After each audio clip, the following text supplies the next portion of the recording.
Olá pessoal, tudo bem com vocês? Eu sou Letícia Bento e sejam bem-vindos ao episódio 45 de mais um Kids Talks Podcast. Lembrando que o nosso principal objetivo é trazer personalidades de diferentes áreas, como educação, negócios, ciências e artes, para que possam inspirar você na sua trajetória como empreendedor.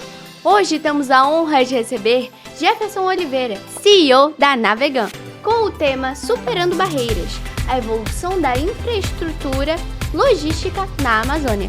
É uma honra receber você aqui, Jefferson. Bom, obrigado pelo convite. É também uma honra estar participando, principalmente vendo o quão realmente é importante, né, a gente ter esse tipo de conversa para explicar um pouco, né, toda a trajetória, não só do empreendedor, mas também daquela pessoa, né, que eu acho que a gente não consegue separar o pessoal do profissional, né? Então, para mim vai ser uma honra estar falando um pouco sobre a Navegan, sobre um pouco da minha trajetória, sobre os erros e os acertos que a gente trabalhou. Porque né, com erro se aprende, né? Acho que é o normal de todo empreendedor, né? Então, estou muito ansioso para a gente dar continuidade. Agora vamos agradecer aos nossos patrocinadores. FB Andrade, soluções em geologia e meio ambiente. Caso você queira saber mais, QR Code no canto da tela. Fatiari, quem experimenta prefere Fatiari. Solta o VT. Cara, existe algo mais gostoso que amor de mãe? É claro que não. Fatiari, mais gostoso, só amor de mãe. G-Capital, um jeito simples e descomplicado de investir, e Colégio Santa Doroteia, há 114 anos, educando gerações. Então, Jefferson, a gente vai fazer primeiro uma pergunta que eu sempre faço a todos os meus convidados, que é a seguinte: todo adulto já foi uma criança e toda criança já teve um sonho quando ela crescesse. O que você, pequeno Jefferson, queria ser quando crescesse? Aí tá aí uma boa pergunta. Tem tanto tempo já que nem lembra mais, mas vamos lá. Eu acredito que todo principalmente, né, homem, vamos dizer assim, gosta de querer ser um jogador de futebol. Eu acho que brilha os olhos, né? Mas era muito ruim, mas muito ruim, não, que não tinha condição de ser jogador de futebol. No Né? Interclasse, como era? Era o goleiro. Eu era o goleiro, eu era o zagueiro, porque eu era muito alto e mostrava, tipo assim, amedrontava os demais, mas era muito ruim. Né? Mas eu acho que o que me incentivou mesmo a ir para a computação, né, eu acredito que foi quando eu fui fazer uma visita em uma fábrica do Distrito Industrial. Eu acho que provavelmente devia ser ali na época não tinha sexta série, era a quinta série, agora mudou, né? Mas eu acho que eu estava no oitavo ano. E a gente acabou visitando uma indústria e eu fiquei apaixonado ali pelo contexto de indústria, todas aquelas máquinas, né? E quando a gente foi para o centro para o TI, para a área de TI, eu vi aqueles grandes hackers, né, gigantes, com máquinas gigantes, processando informações ali. Eu acho que dali realmente despertou a curiosidade, né, e entender como é que funciona toda essa sistemática. Né? Acho que eu peguei o computador também muito tarde. Né? Não tinha dinheiro para comprar, então a gente comprou um computador muito tarde. Quando eu vi aquilo lá, né, eu vi o quanto era interessante, e com um clique você ter diversas informações. Então, eu acho que foi nessa visita, nessa determinada fábrica, que realmente eu comecei a entender, né, o que era ali a parte de não computação, mas assim, o que envolvia a tecnologia. Né? Mas acho que realmente foi esse start ali que me levou a ir gostar de computação. Mas aí tem até um porém interessante, né? Eu não fiz computação logo de imediato. Eu fui fazer turismo, que não tem nada a ver. Nada. Não diga isso para Tibum na Amazônia. Verdade. Não tem a ver comigo. Vamos dizer assim. E foi engraçado, né? Porque, menino novo, né? O que aconteceu? Eu fui naquele famoso, vamos fazer todo mundo? Vamos. A gente terminou o ensino médio, e 3 amigos meus, super amigo meu, falou, cara, vamos fazer turismo? Tipo assim, saiu do nada, Bora, né? Vamos. Né? Bora. Cara, eu fui para turismo. Só que eu acho que eu não fiquei nem 6 meses. Eu acho que eu desisti no 4º mês, porque realmente não me identificava. Né? E na época, como eu não consegui passar numa escola pública, né? Aí eu comecei também a trabalhar cedo e falar, eu consigo pagar a faculdade, vou logo fazer. Aí eu não fui para computação. Por incrível que pareça, não é que eu não queria, mas assim, ainda não cabia ali no meu bolso. Aí eu acabei indo fazer administração. E administração eu fiquei 2 períodos. Aí, quando no segundo período ali, quando no final vem aquela famosa matéria, né, que é TGA, que é o Teoria Geral de Administração. Cara, aquilo lá para mim foi uma gota d'água, assim, cara, não entra mesmo a administração na minha cabeça. Aí, 1 ano e meio depois, eu fui realmente realizar meu sonho, que foi ir para a computação, né? Então, hoje eu sou bacharel em ciência da computação e também em matemática, que era uma coisa que eu gostaria de ter feito também, né? E acho que tem mais ou menos uns 10 anos que eu formei em matemática, era uma coisa que eu queria há bastante tempo. Era uma coisa que eu queria há bastante tempo ter formado, né? Então, hoje eu sou formado em computação, ciência da computação e matemática. Então, antes de você fundar a Navegando, quais eram suas principais influências que moldaram a sua visão empreendedora? Tá, então, deixa eu primeiro falar o que antes eu fazia, né? Eu comecei a trabalhar numa empresa de produtos eletrônicos, no qual eu revelava filme. Sabe aquelas câmeras antigas que a galera batia foto? Aquelas câmeras assim Tem a que aparecem em filme. Isso, mas a minha era mais antigamente. A gente revelava realmente filme, né? E desde aí eu comecei a entender, poxa, tem todas as possibilidades para ser trabalhada, né? Pô, tem a parte de fotografia, pô, vou tentar ser fotógrafo. Gostei ali um pouquinho, até, mas não comecei não. Mas a partir dali eu entendi que, pô, tem oportunidade para todo mundo. Né? Então, quando eu saí dessa empresa, eu fui lá e fundei uma empresa de telecomunicações, que era, falar bonito assim, empresa de telecomunicações, mas na verdade não, era um provedor de internet. Em 2013, ali, 12, 13, né, estava se popularizando muito a questão de internet, cabeada, né? Eu tinha 1 ano na época, então eu não vou lembrar. Aí o que aconteceu? Eu acabei fundando um provedor de internet. E para mim foi muito legal por 2 motivos. Foi o meu primeiro empreendimento. Antes eu já trabalhava, né? Sempre trabalhei bastante cedo no comercial. E para mim foi muito interessante porque eu consegui entender que a gente tem que pensar primeiro no cliente. Então, cara, eu trabalhei muito forte essa parte, entender como é que aquele cliente precisa de uma qualidade boa de internet, né? Então, eu fui atrás dos melhores equipamentos, dava garantia, né? E eu cheguei a ter quase uns 400 clientes dentro de uma região, dentro de uma região ali na Zona Norte, né? Em um bairro específico ali.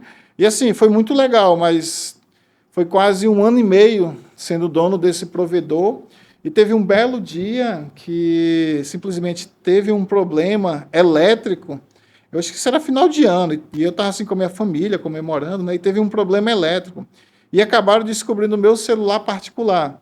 Então, assim, eu acho que nesse dia eu recebi mais de 100 ligações dizendo que estava sem internet. E o mais interessante é que estava sem luz, e eu era responsável. Estava sem luz e o pessoal reclamando, dizendo, estou sem internet. Então, tá sem luz, o que você quer que eu faça? Mas justamente o cliente é que ele não consegue, pô, não é um problema ali teu, então te oscilava muito, caía muito a conexão. Antigamente, acho que como tu falou, era muito nova, mas se a gente para ver uns 10, 15 anos atrás, acho que todo dia caía a luz aqui, ia embora a luz, aquele famoso acabou a luz. Né? Agora que deu uma melhorada. Então, cara, isso queimava muito meus equipamentos. Então, assim, e o pessoal não entendia, né? Não, eu quero internet, já voltou minha luz. Aí eu cheguei, acho que em janeiro, sentei com um amigo meu e falei, cara, vou vender meu provedor de internet. Cara, tá que ele tem tanto de lucro, me paga parcelado. Até hoje, acho que eu não recebi tudo. Até hoje eu não recebi tudo. Mas para mim foi uma experiência bastante interessante, porque eu entendi que se você fizer um bom serviço, você consegue clientes. Se você dá o suporte, o cliente fica contigo. Foi aí que eu fui entender, poxa, eu estou retendo um cliente. Nesse contexto eu sabia o que era o correto, o termo correto. Eu tinha mensalidade recorrente, que eu fui aprender o que é agora recorrência, né? Quando eu comecei a trabalhar com startup. Eu não sabia, mas eu já entendia que isso era muito importante. Você conseguir ali manter, né, o seu cliente acessando, no caso, a sua rede, né, e a partir dali eu entendi que, pô, se eu fizer um bom serviço para cliente, né, eles vão continuar utilizando o meu sistema, o meu serviço. E daí voltei a lecionar, fiquei mais ou menos uns 2 anos lecionando, né, e tipo assim, não parei de lecionar, mas acabei abrindo uma padaria. Enfim, Aí- foi de provedor de internet para padaria. Não, assim, foi umas loucuras que eu fiz, mas para me sair também um pouco da minha zona de conforto, né? Porque como eu fui dono de uma empresa, aí, poxa, se volta a ser ali, né, trabalhar para outros, que ele não te incomoda um pouco, porque eu tive uma experiência muito boa. Né? Pô, se todo dia era uma coisa diferente, né? Era um problema diferente, era uma solução diferente, era um cliente dizendo, poxa, tá legal a internet, voltou, poxa, tá muito legal. Então, assim, eu sentia falta disso. Né? Só que também eu não queria mais ir para o ramo de telecomunicações, de provedor, porque eu peguei um trauma lá que quando qualquer probleminha, se os caras descobrirem teu contato, acabou-se. Acabou-se. Pelo menos 1000 mensagens assim no WhatsApp Isso, não, básico, assim. Aí, não satisfeito, né, surgiu uma oportunidade de um amigo meu, eu já conhecia essa padaria, né, ele ia embora de Manaus. E ele acabou, pô, Jefferson, eu vou vender minha padaria. Aí eu falei, cara, deixa eu tentar então. Olha, deixa eu tentar, eu quero. A gente acabou negociando ali, né, e a padaria eu fiquei quase uns 2 anos, era engraçado, né, até hoje. O nome da padaria antigamente era Maná do Céu. Maná do Céu? Isso, Maná do Céu. E aí eu acabei, poxa, como eu assumi, eu falei, cara, eu quero mudar esse nome, quero colocar um nome diferente, né? E o meu ciclo de amizade ali, né, olhou assim para mim, cara, coloca Príncipe do Pão.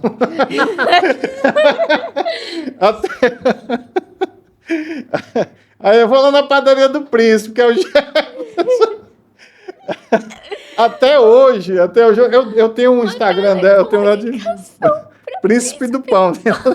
Aí quem é o príncipe? Eu falo, eu agora. Né? Mas era muito engraçado. Tanto que até hoje, Letícia, eu tenho um Instagram dessa padaria e tem eu lá fazendo pão. Eu aprendi a fazer pão. Cara, só fazendo da computação, cara, fazer todo tipo de pão eu fazia. Né? Então, Aprendi pelo menos mesmo. já tem aqui o negócio da ciência da computação e já sabe pra caso dê errado. Uma padaria assim, só fazer o pão de boa. Aí eu fiquei quase uns 2 anos, só que assim, é muito estressante, né? Você ter um empreendimento no qual você trabalha de domingo a domingo.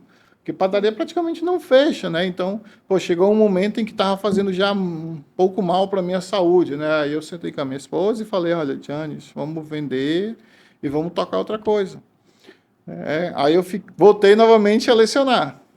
Aí continuei lecionando, né? Foi quando um aluno meu, isso aí é até interessante, né? Um aluno meu me convidou.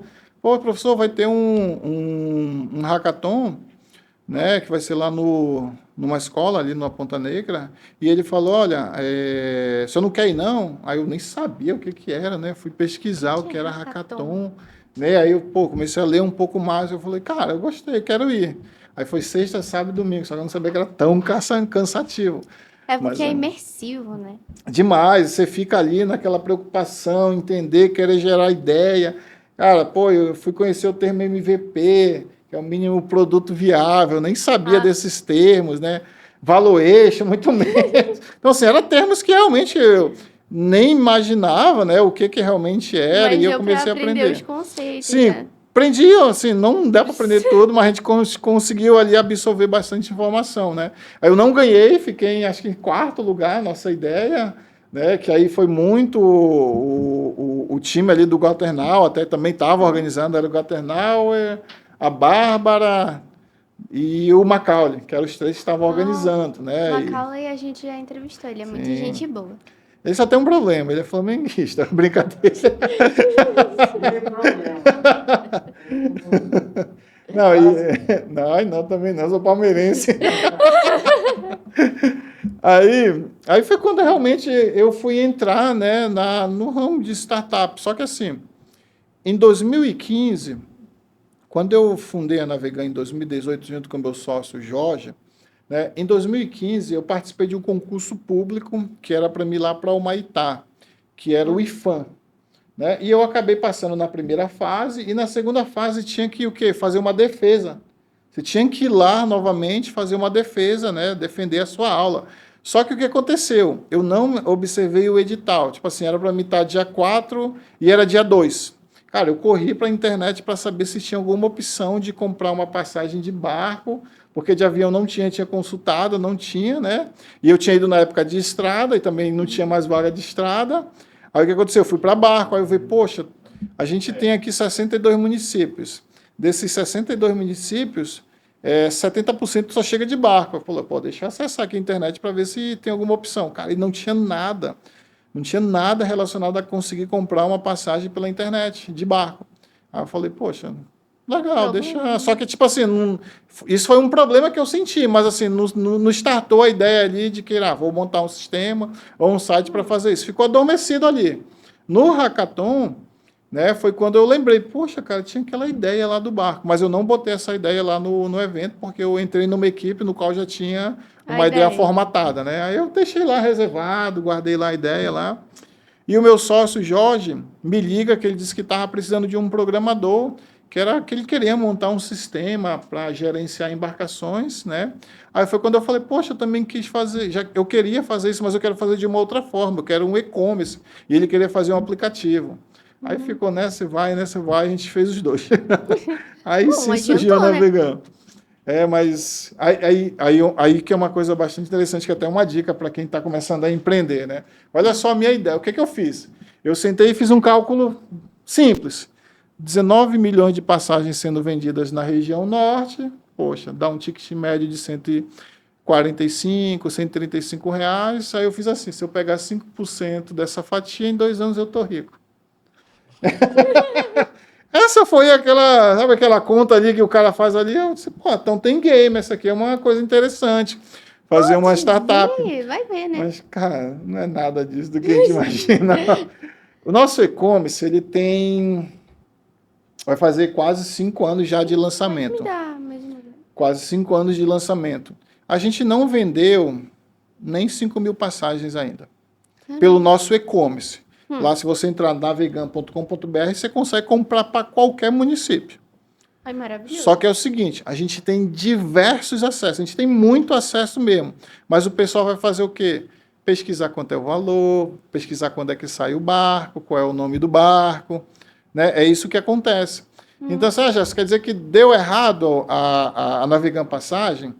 Eu considero que não, por 2 motivos. Imagine só, você está há 50 anos vendendo passagem da mesma forma, Letícia. Você quer o quê? Indo no barco ou indo no porto? É isso que a gente faz hoje. Aí vem os dois doidos e quer lançar um e-commerce que dê certo. Né? Foi uma inovação, né? Foi uma inovação, mas quando você trabalha com cultura, demora muito quebrar essa cultura. Eu acho que a gente não pode falar o que a gente falou no off, porque sobre o TCC... Peraí, calma. Volta. Será que pode, produção? Falar sobre o TCC? Pode falar de tudo. Tá bom. Então, que nem você mencionou antes no back-off sobre o TCC, que meio que, assim, tinha que fazer, mas só que não tinha um plano prático de como as pessoas poderiam ganhar dinheiro com isso. Isso, né? Na verdade, a história do TCC foi... Como eu lecionava, né? Em vez de eu desenvolver um TCC padrão, eu resolvi escrever um plano de negócio, onde o cara teria que construir uma empresa e, pelo menos, fazer um MVP e ter uma venda. Essa era o meu projeto final de TCC. E isso não ficou muito legal com alguns alunos, porque não conseguiram concluir a etapa, né? Às vezes é por preguiça mesmo, e foram reclamar no coordenador, né? Porque sempre foi o quê? Cara, fazer um TCC básico, aquela coisa padrão, vamos dizer assim, não básico, mas aquela coisa padrão, né? Eu quis fazer que o cara empreendesse, ou seja, cara, faz uma empresa, mostra que funciona, que valida e faz uma venda. Né? Então, para tirar ele ali do conforto, né? Então, isso é que você falou, é uma quebra de cultura. É a mesma coisa a questão de passagem. São 50 anos vendendo passagem da mesma forma, indo no porto ou indo no barco, indo no porto e indo no barco. E você vai lançar um e-commerce, né? Você lança um site de venda de passagem. Aí os caras, tanto é que é interessante, ó, isso é legal. Quem comprou a primeira passagem na Navegam não foi uma pessoa de Manaus, foi uma empresa de São Paulo. Uma pessoa de São Paulo. Porque ela entrou no site, viu lá, né, poxa, legal. E ela sempre vinha para cá. Ela fazia ela passava de uma empresa e tinha que ir para Coari, acho que era Coari, era Tabatinga, não lembro agora. Aí ela, poxa, acessou e viu lá e fez a compra. Eu até me assustei. Eu falei, será que tem alguma coisa errada? Estão hackeando aqui. Aí eu entrei em contato com ela, não, que você comprou uma passagem, queria confirmar. Ela disse, eu achei legal, porque eu sempre vou, todo ano, pelo menos 2 vezes no ano, eu vou pro para o município, aí eu vi que vocês já estão vendendo online, eu resolvi comprar. Então, para te ver, e é interessante que a gente tem muitos acessos de fora do estado do Amazonas. Muitos acessos mesmo. O pessoal pesquisando. E quando vem o Festival de Parintins, cara, é acesso de todo mundo. Isso é legal. Isso é legal. Porque o Festival de Parintins reúne muita gente, né? Principalmente. Sim. Você é de qual boi? Chuta. Ai, Garantido. ah, E você? caprichoso. Esse ano a gente ganha. Bom, esse ano a gente ganha de novo. Não, mas vamos lá, retornando. Então, assim, foi uma quebra de paradigma isso, né, que eu trouxe ali para a universidade. Então, assim, isso, querendo ou não, tira a galera da zona de conforto. Então, hoje, quando fala que quando você mexe com cultura, tem todo um processo até a pessoa realmente aderir. Eu vou dar um exemplo. Hoje, dos 50% ou 60% das pessoas que compram online com a gente é aquela pessoa que tem entre 25 a 35 anos, que são aquelas pessoas que já experimentaram o digital, já experimentaram uma compra online, já compraram, né, uma compra aérea, uma passagem aérea. Né? Então, são esse perfil que a gente busca. As pessoas um pouco mais velhas, a gente sabe que tem um pouco de certa dificuldade com a internet, com a conexão ali e tudo mais. Né? Então, a gente observa que a gente tem que focar nesse público. Aí que entra aquela segmentação de público, entender qual é o teu cliente, né? Que era uma coisa que a gente não sabia também. Né? Porque a gente não tem... Imagine só, tu não tem dados do transporte local aqui da região. Se tu entra em qualquer site do próprio governo, tenta acessar lá, você vai ver coisas assim que, poxa, um diz que é 10 milhões, outro diz que é 5, outro diz que é 450. Então, assim, não tem dados. Não tem dados, porque nunca foi feito isso, nunca foi mapeado corretamente. Não é que nem no aéreo. No aéreo, tu consegue ali em tempo real acompanhar quantas viagens estão sendo executadas, quantas passagens estão sendo vendidas, quantas pessoas estão viajando. Quando você vai para o cenário fluvial, não existe isso. Ele é muito manual. O cara está ali no papel e caneta, escrevendo ali, escrevendo o nome do passageiro, verificando idade e tudo mais. Então, é muito manual. Então, não tinha dados suficiente. Né? Então, isso fez com que realmente a gente tivesse toda uma dificuldade, né? Desenvolvesse um sistema muito simples de ser utilizado pelas embarcações. Que é aí que entra realmente, por que eu digo que a Navegan Passagem deu muito certo, não deu errado como, poxa, eu falo, só se vendeu 5 mil, mas aí a gente tem o quê? Um sistema de gerenciamento de embarcações, que dentro desse sistema, ano passado, a gente vendeu mais ou menos quase 150 mil passagens. Agenciou com o nosso sistema mais de 150 mil passagens. Então, hoje, o dono do barco, que é chamado de armador, Letícia, que muita gente não conhece, né? O pessoal chama de dono de barco, barqueiro. O termo correto é armador. Né? O armador, ele tem no celular dele, tá? Informações de todas as passagens que estão sendo vendidas na embarcação dele. Então, aquela pessoa que está ali na beira, ali vendendo passagem, está utilizando um sistema da Navegan e o dono do barco está acompanhando em tempo real. Né? Então, o que a gente fez? A gente observou que quem era o nosso público? Não era o passageiro, era o dono do barco. E a gente jurava que era o passageiro. Não, o dono do barco que é o nosso cliente. Né? Então, a gente começou a mudar um pouco a nossa cultura. Então, hoje a gente tem dentro da nossa plataforma mais de 150 embarcações que a gente faz um sistema de gerenciamento. Né? Então, hoje, né, a Navegan Passagem, pode falar que a gente tem um quiosque dentro da Bemol? Pode? Pode. Então, qual o problema? Que eles têm dinheiro? Então, olha só, a gente sai, né, gerenciando hoje com o nosso sistema mais de 150 embarcações e a Navegan foi lá e criou um quiosque que fica dentro da Bemol, no centro, que você pode ir lá comprar passagem com o cartão da Bemol, com o crediário da Bemol. Né? Então, a gente hoje está tentando modificar, deu uma outra opção para o nosso cliente. Em vez de ele ter que ir lá no porto, deixa eu entrar no site. Então quer dizer que você está tirando a função do vendedor. Não, o vendedor ele é mais um parceiro nosso. Eu coloco também ele dentro do meu e-commerce para ele vender. Uma ferramenta para que possa ser feito mais rápido. Perfeito. A gente é simplesmente uma ferramenta ou um meio com o qual o vendedor pode ter. Em vez de ele ter que o cliente ter que ir lá com ele pode mandar o link para o cara comprar passagem, ele tem que ir lá. Né? Então, a gente está tentando criar um padrão de mercado, isso é uma palavra até forte, mas é isso que a gente quer, criar um padrão de mercado muito semelhante ao que foi o aéreo. Como você não era nascida, Letícia, a gente é mais antigo, né? Vai lembrar que para você comprar uma passagem de avião, você tinha que fazer o quê? Lá no aeroporto, lá na agência, para poder comprar uma passagem de avião. Eu só conheço fazer online. Então, aí o que foi feito? Foi feito o quê? Criou-se um padrão de mercado. É isso que a Navegante quer criar. A gente quer estruturar todo esse ecossistema que hoje ele é muito manual e fazer com que todo mundo entre no digital. Né? Então, esse é um dos nossos grandes desafios hoje aqui na região quando a gente fala em passagem. Bom, peraí. A gente foi da nossa pergunta ao ponto de virada, se eu não me engano. E aí a gente acabou parando em desafios da navegação. Eu já até entrei um pouquinho, né? Só que eu falei desafio 1 só. Tem mais desafios, mas agora vamos para os desafios pessoais. Quais foram os maiores desafios pessoais que você teve para poder alcançar o sucesso profissional? Eu acho que assim, sucesso profissional é muito forte que a gente ainda tem, né? Eu sou muito novo, como eu falei, no ramo de startup, né? Eu digo que eu comecei muito tarde, tá? Eu comecei a entender o que era startup mesmo lá em 2017, 2018, lá, como eu falei, que participei do Hackathon. Que realmente imergi, entendi lá, pô, startup é uma pegada bem legal, que se você realmente tiver uma ideia... Então, assim, foi muito, muito tarde mesmo, tá? Porque eu vejo gente aí, 18, 19, 17 anos, pô, já sabe o que é produto market fit, já sabe o que é market share, eu fico olhando assim, eu não sabia nem o que é. Nossa, meu Deus, já me humilha logo, assim. Né? Aí eu, não... Então, assim, eu acho que o grande desafio que eu tive foi entender, principalmente, né, esse tipo de nova pegada porque é uma pegada bem diferente de uma empresa tradicional, né? Pô, se a gente vai numa empresa dessas que são tradicionais, para te pedir uma autorização para comprar um determinado produto, tem que passar A, B, C e D. Ou então, tu quer, cara, eu quero mudar uma chave aqui, se for um sistema, quero mudar uma feature aqui. Pô, você precisa de várias autorizações. Startup não, né? É sempre girando, sempre inovando, tendo, né? Então isso foi muito desafiador para mim, porque eu não conhecia muito esse conceito.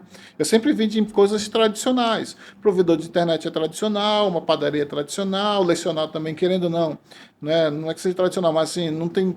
Seus desafios tem ali, mas você tem aquele cronograma que tem que seguir, né? Aquele conteúdo programático. Então, você não tem uma coisa diferenciada, né?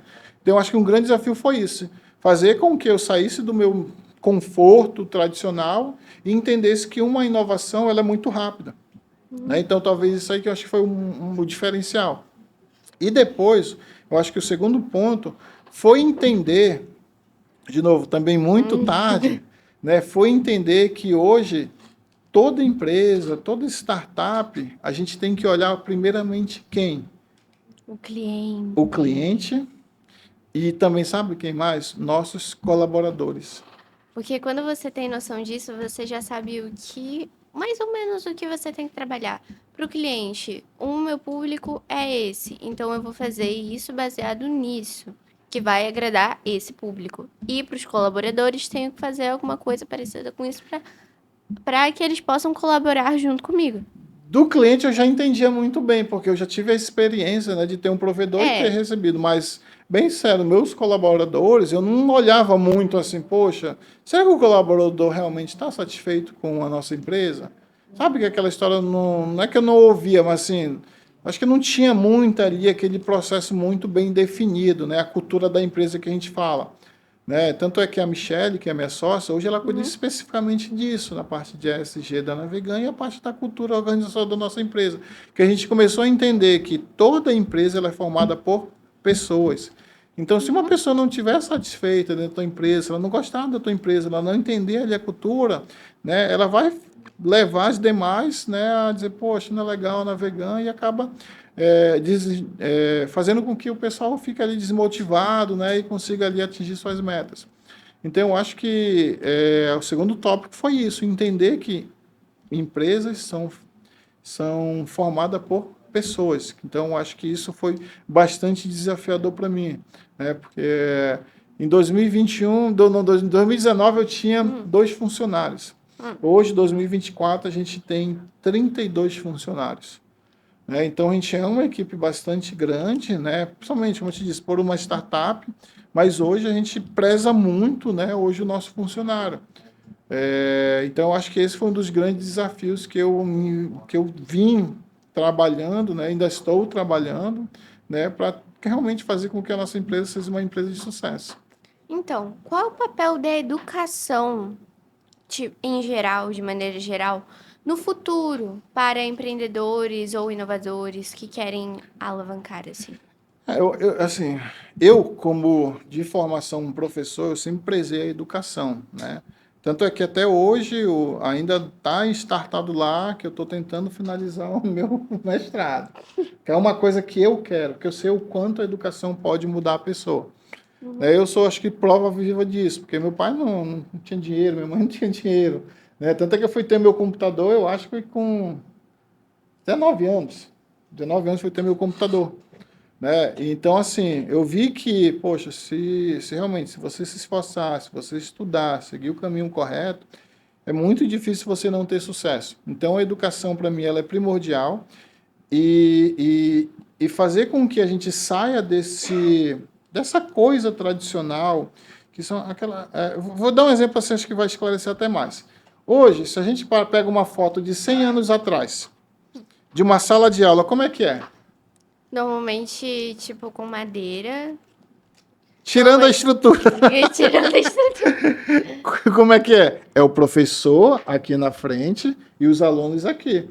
O professor é o quê? Domina todo o conhecimento. Hoje, 100 anos depois, não é assim? Hoje, atualmente, não é assim? É.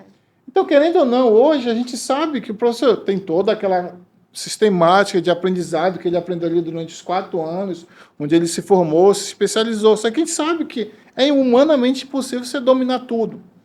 Então, eu acho que a educação ela tem que partir desse princípio, né? Fazer com que a gente saia do nosso conforto, né? E dê mais oportunidades, né? Para aquela pessoa ali que está aprendendo, porque eu acho que a educação ela é feita para transformar vidas. E eu acredito que nesse modelo, muitas oportunidades deixam de ser trabalhadas, né, pelos alunos, porque ele fica um pouco acanhado ali, às vezes não quer levantar a mão. Então, se o professor sai do meio tradicional dele, cara, vamos fazer só uma roda hoje aqui, vamos fazer uma discussão.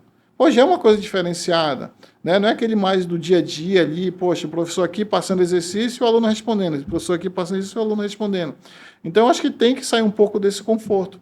Eu acho que isso é primordial, né, porque vai desenvolver cada vez mais os alunos.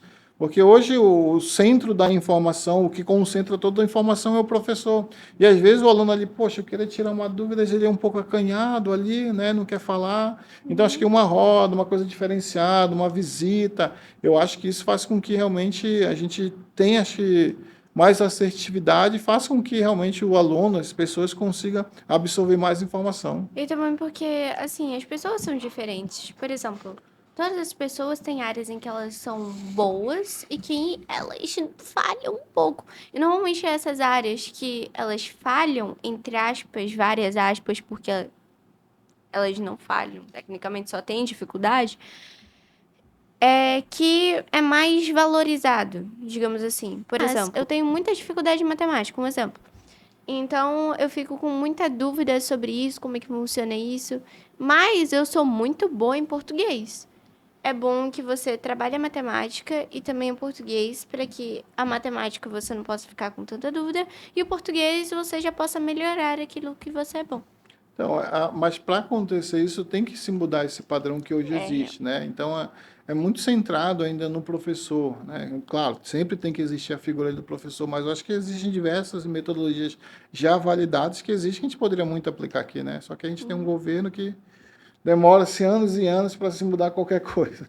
É cultura, né? Aí é complicado. É bem complicado. Quais são os valores e os princípios que o empreendedor deve ter? Cara, tá aí é uma coisa que a gente discute hoje muito na Navegana, né? A gente, como eu te falei, a gente está criando nossa cultura organizacional, né? Então, eu acho que como empreendedor, eu acho que a primeira coisa que a gente tem é resiliência. Eu acho que isso é para qualquer pessoa, né? A gente tem que ter realmente ali uma resiliência muito grande, Porque é muito difícil. Uma vez eu vi esqueci o nome dele, que ele fala, empreender é difícil, empreender da Amazônia é mais difícil ainda, né? Então, assim, você tem que realmente ter ali uma dedicação muito grande, você tem que ter uma dedicação muito grande no que você vai fazer. Como é que foi a virada de chave? Só para complementar o que eu falei sobre dedicação, né? Até 2019, eu ainda trabalhava em 2 universidades, ainda lecionava e tirava o tempo ali da Navegan. E chegou um momento em que eu disse, cara, se eu quero construir uma empresa, eu tenho que ter uma dedicação ali, exclusiva com ela, né? Então, eu simplesmente abandonei. Saí dos meus 2 empregos e, assim, a Navegan não faturava, né? Não faturava ainda, saí dos meus 2 empregos, vendi meu carro e disse, cara, vou investir na Navegan. Né? Então, você tem que ter uma dedicação ali, você tem que ter aquele processo de crescimento, né? E eu acho que a outra, né, você tem que, assim, acho que um valor que eu levo muito para mim, né, é a questão de ter pessoas boas do meu lado. Então, hoje eu prezo muito a questão de amizade. De falar, mas, pô, isso não tem nada a ver com questão de empreender. Cara, eu acho que tem, né? Porque o cara que realmente é seu amigo ali, ele vai te incentivar, cara, vai lá, vai dar certo, né? Continua, cara, né? Então isso para mim acho que foi muito marcante, porque eu vim de um ciclo de amizade que veio desde o meu ensino fundamental, né? Eu estudei no Colégio Brasileiro, o famoso CBPS, aqui no centro, na 10 de julho, né? Cara, eu comecei na 5ª série, saí no 3º ano, e acompanhou-se algumas pessoas comigo, né? Fazendo turismo, fazendo administração, e depois indo para a computação. Né? Enfim, Então, as várias fases. isso. Então, isso me acompanhou muito, né? Então, eu sou muito grato hoje a algumas pessoas que estão no meu círculo e fez realmente, né, que acreditaram, poxa, na Navegan, que incentivaram, né?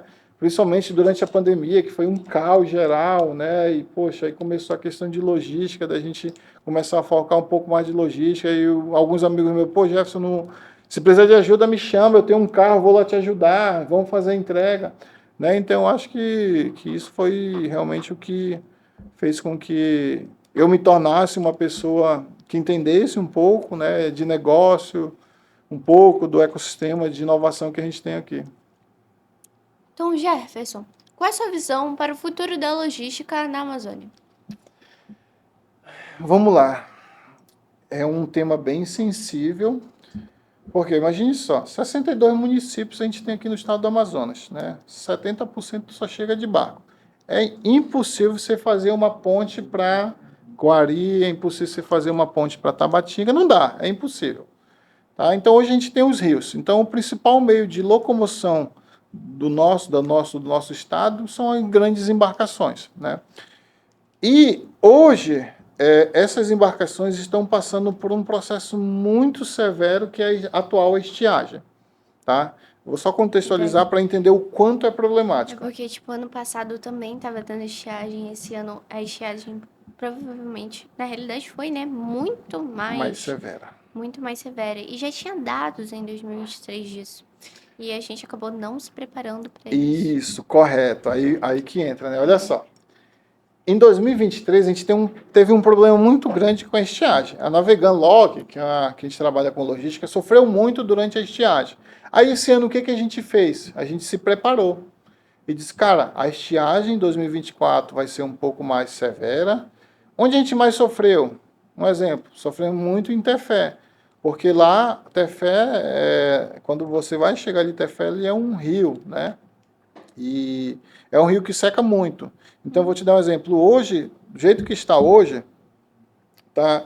Eu sou obrigado a estacionar, a parar meu barco a mais ou menos 18 quilômetros de Tefé. Meu Deus. Ou seja, eu fico lá no meio do rio e eu sou obrigado a contratar uma balsa para tirar o material, tirar as pessoas para poder chegar em Tefé. Olha o quão ficou difícil. Então, a gente já sabia que isso aconteceu. O que a gente fez? Já fechou parcerias com essas embarcações, com essas balsas, que é o famoso transbordo. Tu tira de um lugar e coloca no outro, que é o transbordo dos rios, né? Então, a gente já sabia que isso ia acontecer. Então, hoje a logística que a gente operacionaliza com os nossos clientes, ela não é que não sofreu, ela sofreu sim, mas a gente conseguiu passar por essa estiagem de uma forma um pouco mais tranquila. Conseguimos respirar porque a gente se preparou. A gente sabia que ia ser muito difícil a logística. Então, o que a gente fez? A gente alugou lá na ponta já, vamos alugar pequenas embarcações, vamos fechar parceria com essas embarcações. Ó, quando chegar o meu material, tu vai lá no Rio e tu tira e tu entrega para o meu cliente. Pô, então a gente começou a entender que a logística ela é difícil, sim, mas tudo tem uma solução. Né? Mas é muito difícil fazer logística realmente na Amazônia. Então, isso é um caso simples. Agora, imagine só, isso aconteceu em mais de 40% dos nossos municípios. Até hoje, a Secretaria de Segurança Pública diz que os 62 municípios estão em estado de alerta. Né? Só que a gente conseguiu passar por esse processo porque a gente conseguiu, né, absorver a informação de 2023, como você bem citou, já tinha dado o suficiente. A gente só sabia que essa estiagem ia ser muito severa. Então, o que a gente fez? Cara, vamos alugar balsa, vamos chamar os parceiros que estão lá na ponta. Ó, chegou o meu material, cara, vai tirar lá para mim. Então, a gente começou a entender que quando a gente tem uma mínima base, que foi o que a gente teve a experiência em 2023 e 2022 e 2023, a gente conseguiu, assim, respirar um pouco mais em 2024. Aí, retornando a outra pergunta. O quão difícil é? Hoje, a gente tem grandes embarcações que são chamadas ferry boats, que são aquelas balsas, e em cima tem um navio, vamos dizer assim, tá? E a gente tem os famosos também navio motor, que são aqueles navios um pouco mais... quando a gente fazia barquinho lá, manual, no papel, esses são navio motor. Ah, tipo, assim? Isso. Assim, ó, eles são navio motor. Assim. Isso. Aí a gente tem...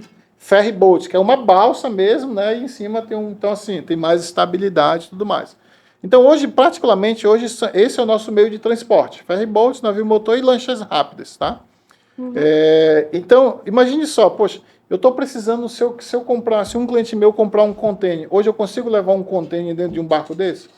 Não consigo. Eu sou obrigado a ter que tirar todo o material, despaletizar, levar para o barco e colocar lá no porão dessa embarcação. Isso pode gerar um problema de avaria, pode danificar o produto do cliente, né? Porque você sabe, quanto mais você mexe ali com o produto, né, pode danificar. Então, o quão difícil é isso?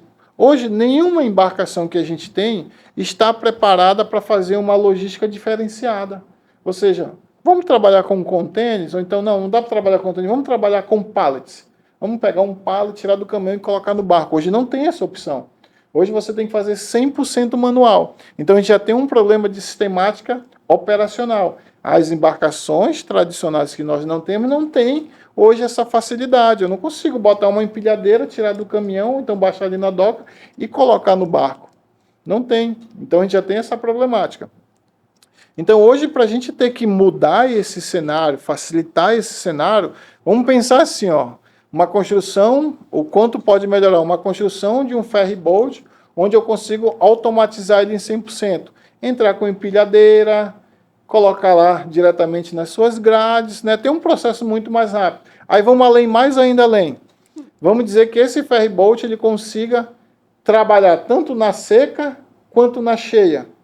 Olha só, por que a gente não faz um barco onde ele tem uma calada? Calada é aquela distância do barco até o final. Tá? Que ele navega pelo rio. Pô, se eu tenho uma calada assim, durante a seca, o que eu faço? Cara, vamos levantar isso, vamos diminuir a calada dele, e ele consegue trafegar até o seu destino final. Então a gente tem que hoje pensar um pouco fora da casinha para poder ter uma solução e melhorar a questão da logística aqui. Porque não vai ter outra opção.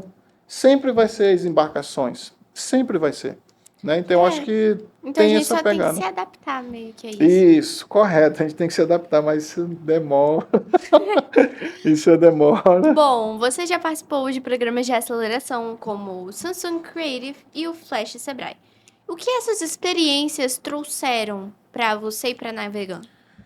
Bom, todo processo de aceleração se aprende alguma coisa. Tem mais processo de aceleração aí, tá? Eu já participei de uns 10, tá? Eu mencionei aqui alguns. Por favor. Acho que tem mais de 10, mas é legal esse... Poxa, a gente vai falar, por que a Navegan participa? Até brinco comigo, por que a Navegan participa de tanto processo de aceleração, né? O processo de aceleração é justamente isso, né? Você quer aprender novas coisas.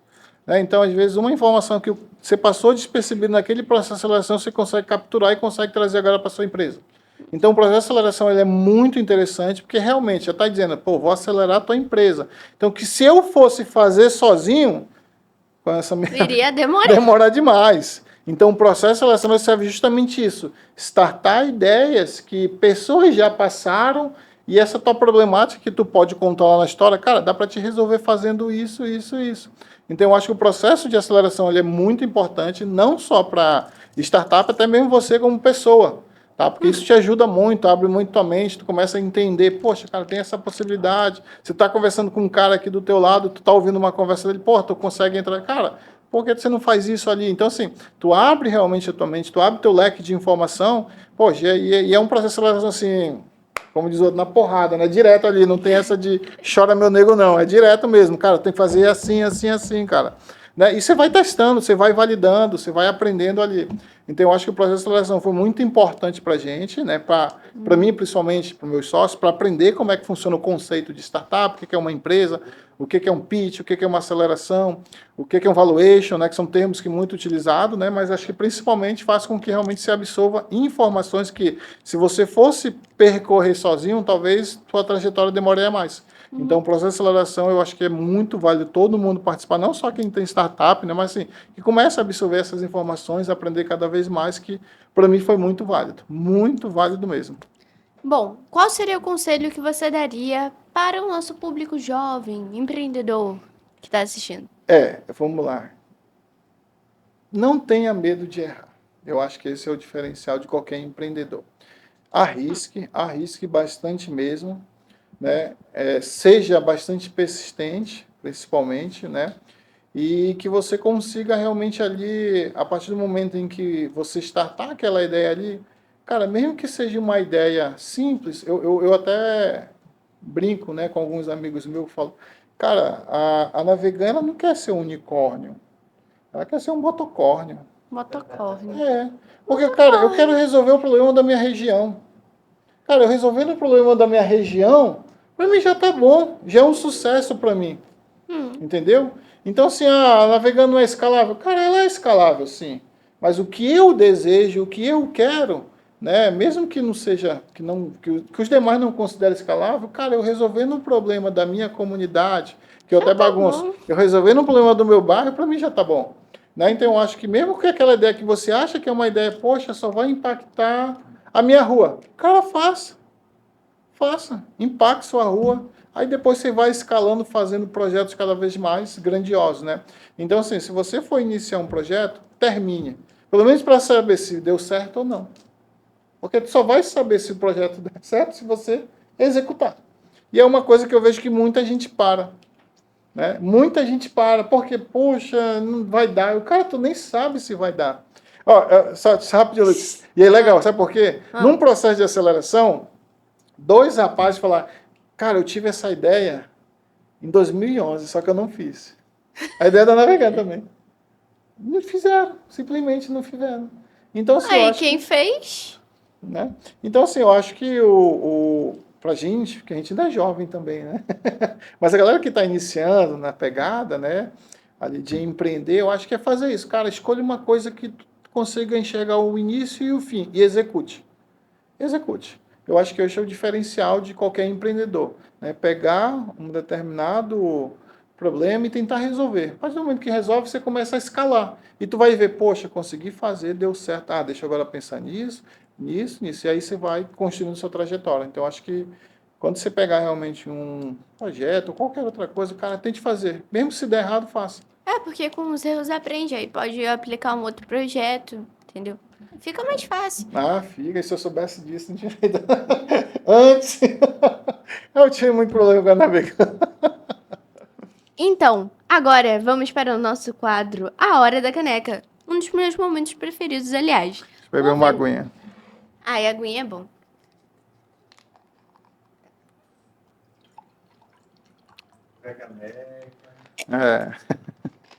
Dá caneca aí, já faz, ó.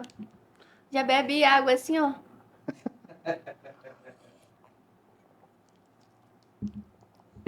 Eu gostei disso aqui, ó.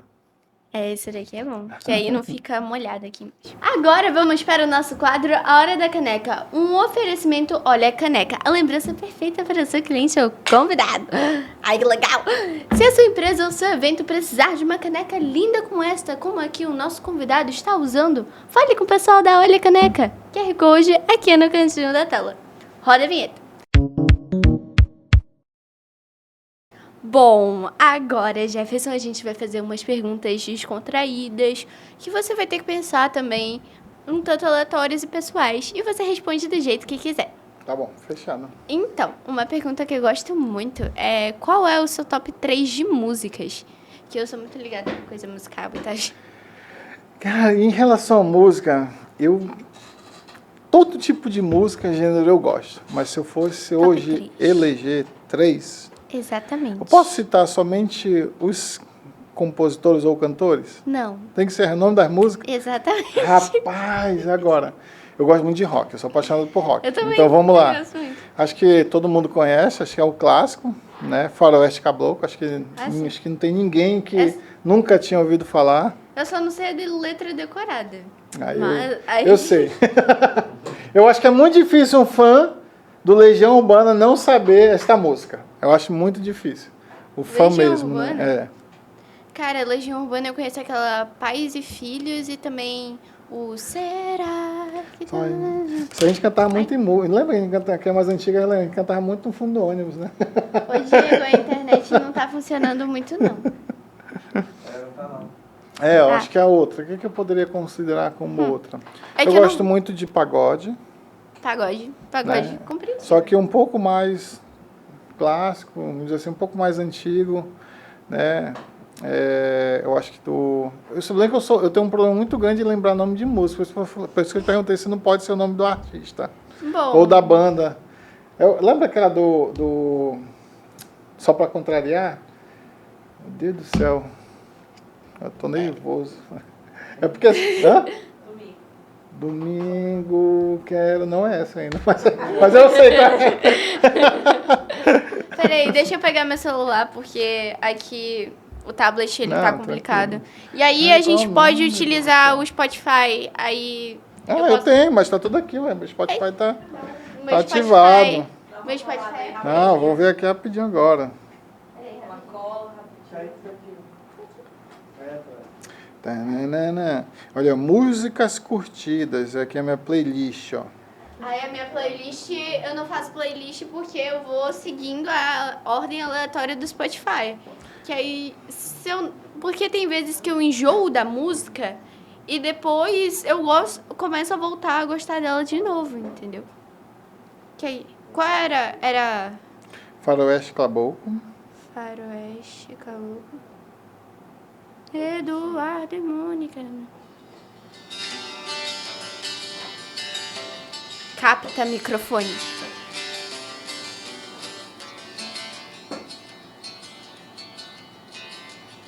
Essa daqui é muito boa. Tinha medo, tal João de Santo Cristo era o que todos Esse diziam acho que é um quando clássico, ele todo se mundo perdeu. conhece.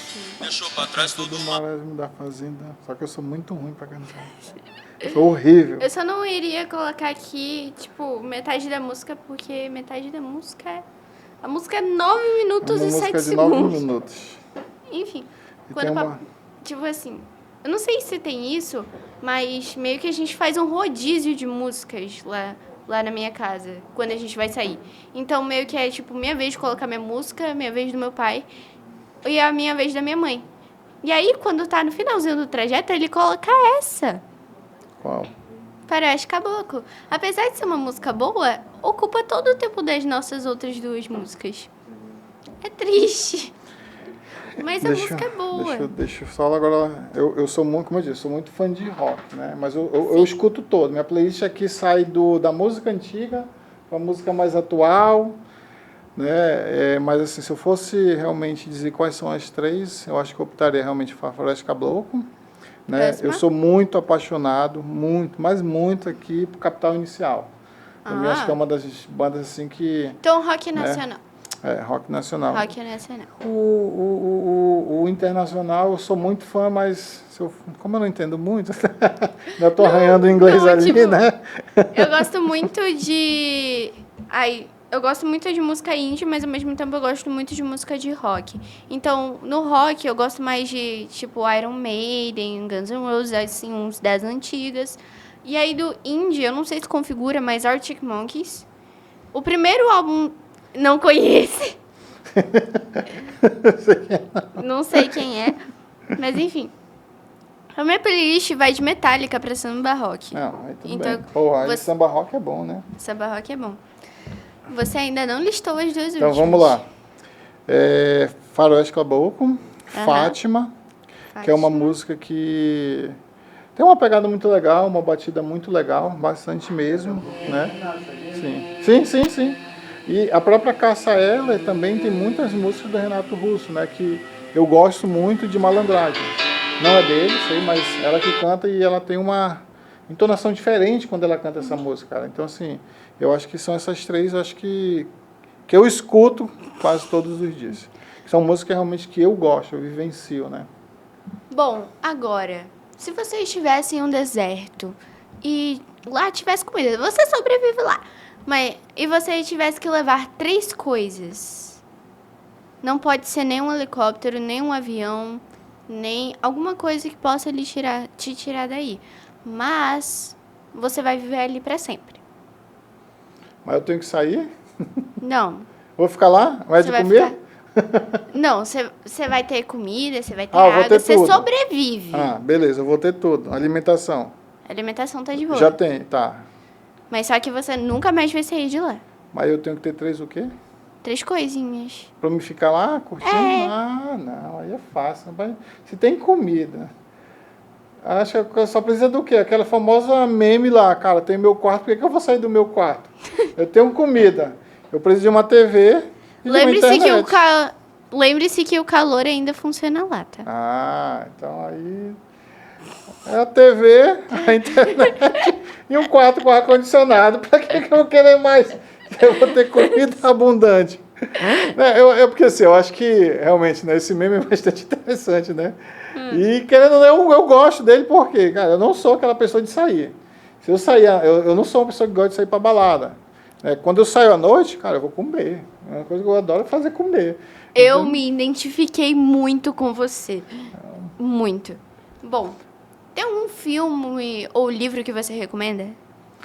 Cara, eu acho que filme, eu prefiro mais trabalhar a parte de filme, porque acho que livro...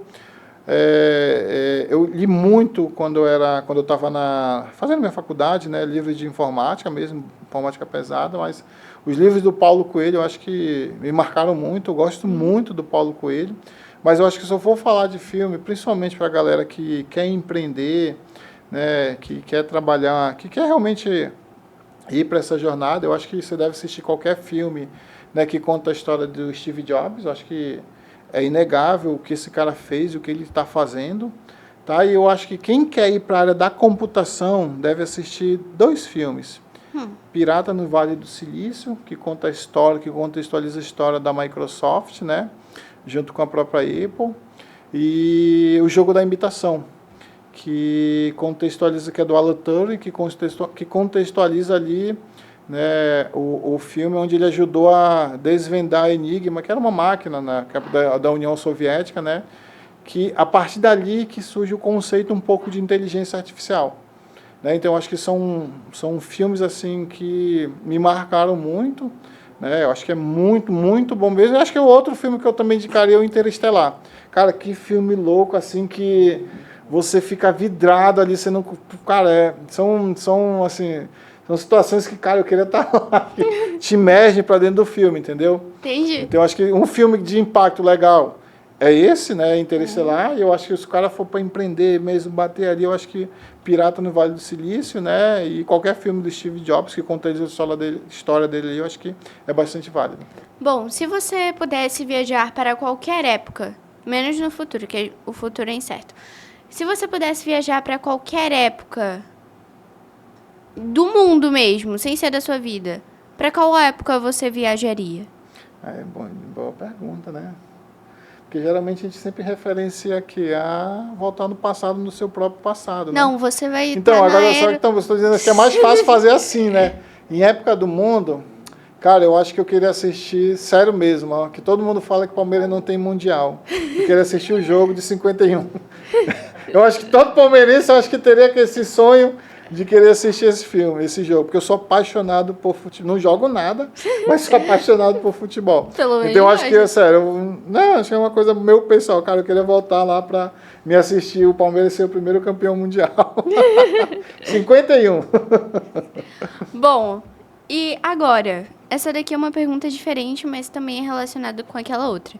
Se você pudesse jantar com qualquer pessoa do mundo, mesmo ela estando já só o pó ou ela já estando viva, quem seria e por quê?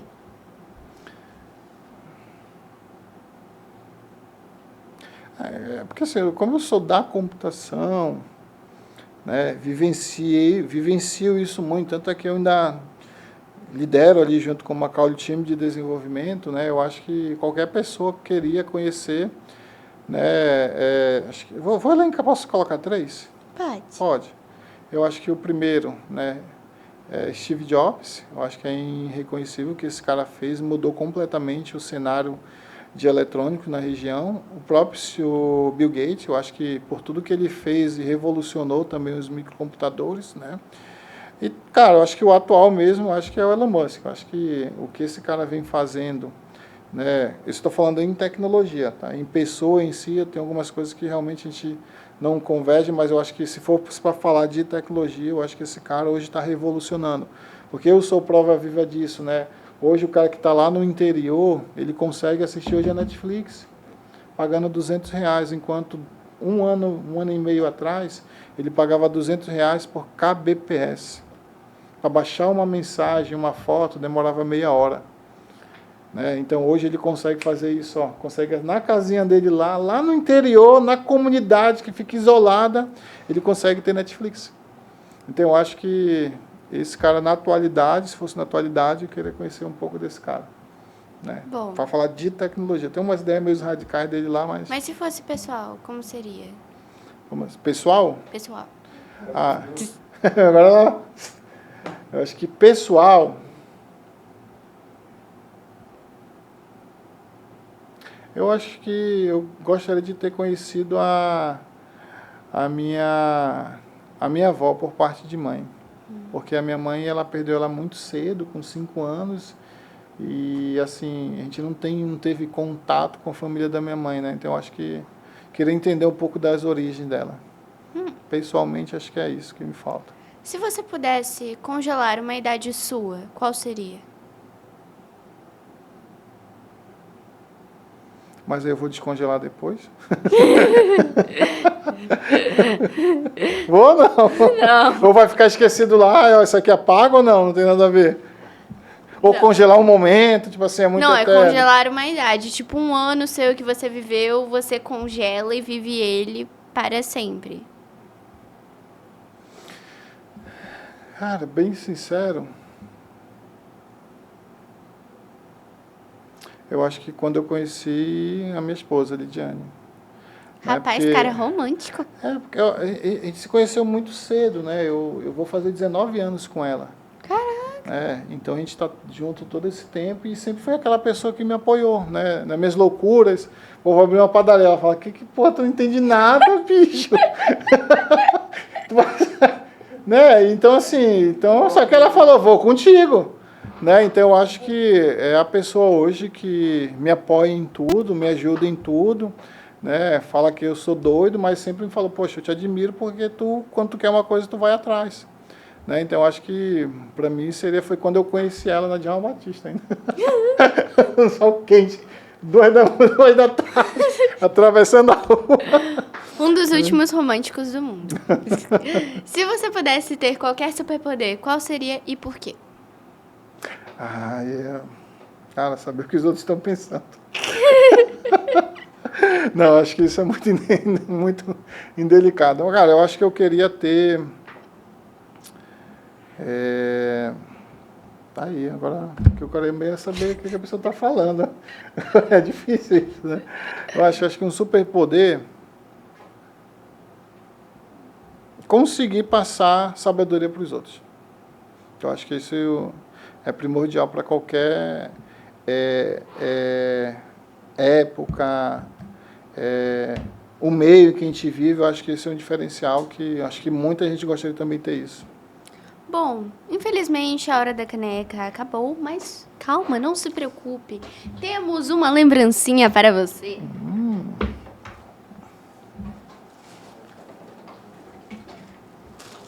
Deixa eu apresentar aqui. Surpresa. É uma surpresa, você não vai ver. Vou fechar o olho. Fecha o olho. Olha pra lá. Ah, obrigado.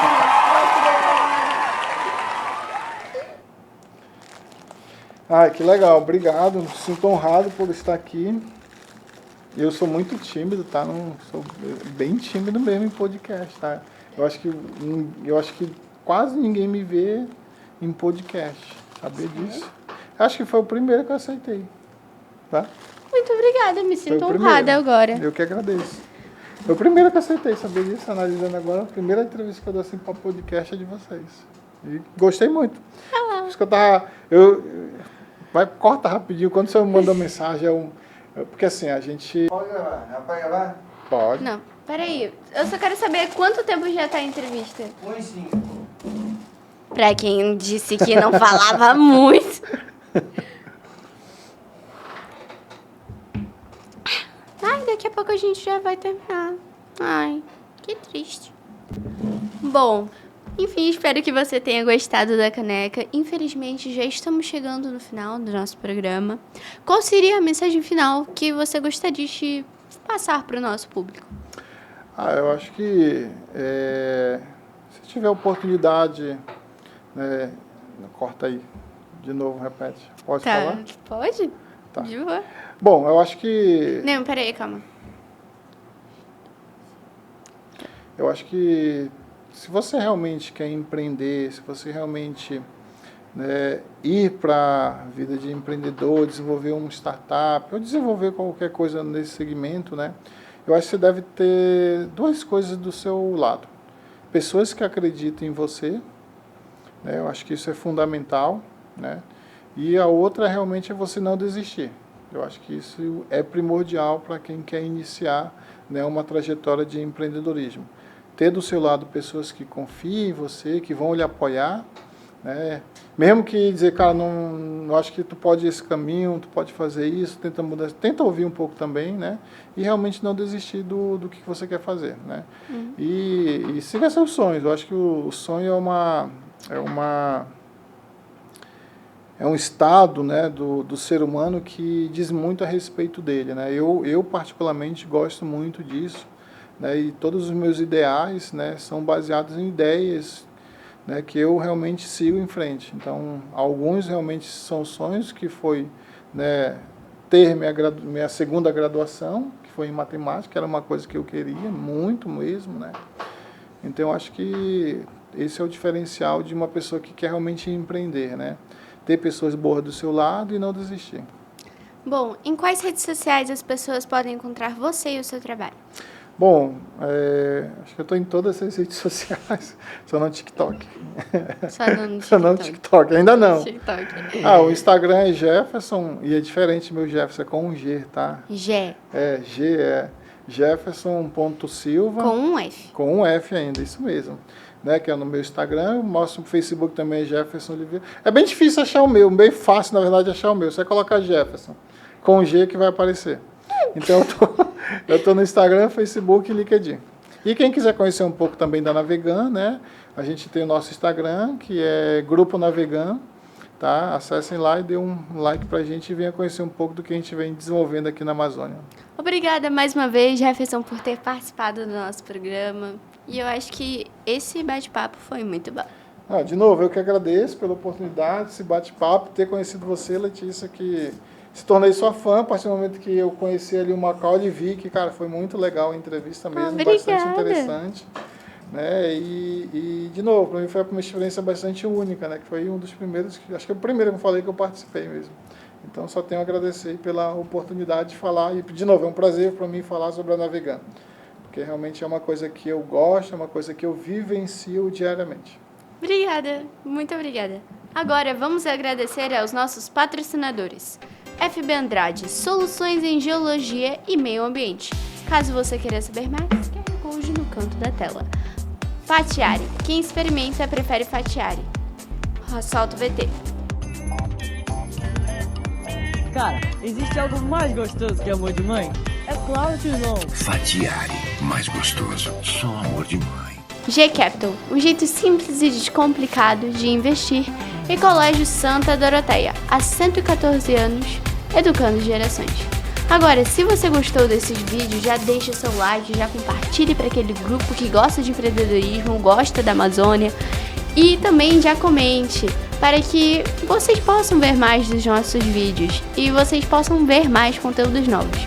Eu sou Letícia Bento e muito obrigada por ter ficado até o final. Até o próximo episódio e tchau!